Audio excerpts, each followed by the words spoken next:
Alright, let's get down to it. We've got a lot to get through, but we've got just over 3 minutes to get through it all. So ready your seatbelts? Go. Oh, it's Studio Polygon. Bet there's too much variety. That's where you're wrong. Just to be sure, let's go to our correspondent from Days of Future Past. Thanks, Luther.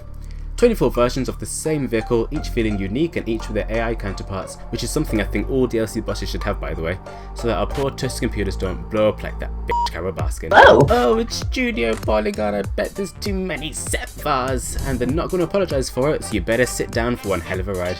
It's just the usual stuff, you know, endless list of amazing customizability, so you can bring this thing to Manchester and not be stabbed, or you can actively make the choice to knock an old lady's block off, something we've all dreamt of, and nothing we haven't seen before. Oh, it's Studio Polygon. I bet there's no high quality sounds, and that's where you're wrong again, because in this bus I have found the best sound to exist in OMSI, period.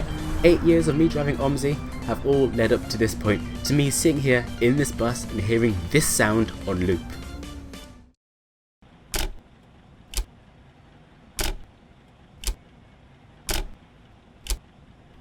Oh baby. The rest of the sounds have actually been pretty hit or miss. Most people have enjoyed, some people have not, but for me they've been decent on the ADL and crispy clean on the Scania. Some of the volumes were a little off on release, but was swiftly fixed in a fairly large patch that appeared over a weekend, which fixed nearly every problem and then even added new features, which is a testimony to how devoted the developers are to this product and making sure it's not only up to scratch but pushes the boundary beyond what we could have hoped for. Let's talk about the modding for a second, shall we? And to be quite frank, Tyra Banks can do one, because I'll take this any day, anytime, anywhere. This is the kind of modelling that looks absolutely spectacular and could comfortably sit in any map in any situation. I defy you to find a scene where this doesn't look absolutely outstanding. Parked up blocking traffic? Absolutely. Chilling on your drive? Even better. Wedding? Perfect. The Scania features one of the best, if not the best, looking wheels I have ever seen, and an incredible attention to detail of the bland interior of the MMC.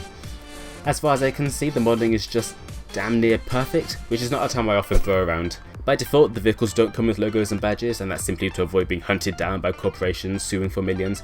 But fear not, there is a free branding patch over on the Studio Polygon website, which will pop them right in. Link in the description. In other news, oh hang on, we've done a Prince Philip and we've crashed like the economy. Not to fear though, the passengers have a quick exit strategy accompanied by the sound of a Saturday night in Croydon, which is one of the many features you'll only ever touch once in this vehicle. We have Assult Alarm, doors for intense roleplay, windows which are actually impressively and beautifully animated, an adjustable assault screen, a reverse camera, and that crazy functional ticketer we saw in the streetlight, and some brand new earless buses. Let's talk about those for a second, shall we? For the first time in OMSI, we've actually got a bus that's obviously been in some kind of fatal accident, and it's had its ears amputated and replaced with some gizmo from Men in Black. These are odd to drive, odd to look at, but I think that perfectly describes this version of the vehicle. Slightly odd, slowly plod, straight through the house of God. You're getting a lot of bang for buck here, £13.50 as usual, over on Steam, or you can harass Airsoft for a key until they block you and you have to buy it anyway. It's inevitable, so don't put it off. Go and pick it up, highly recommended from me. The FirstEnviro 400 MMC, from the great minds over at Studio Polygon.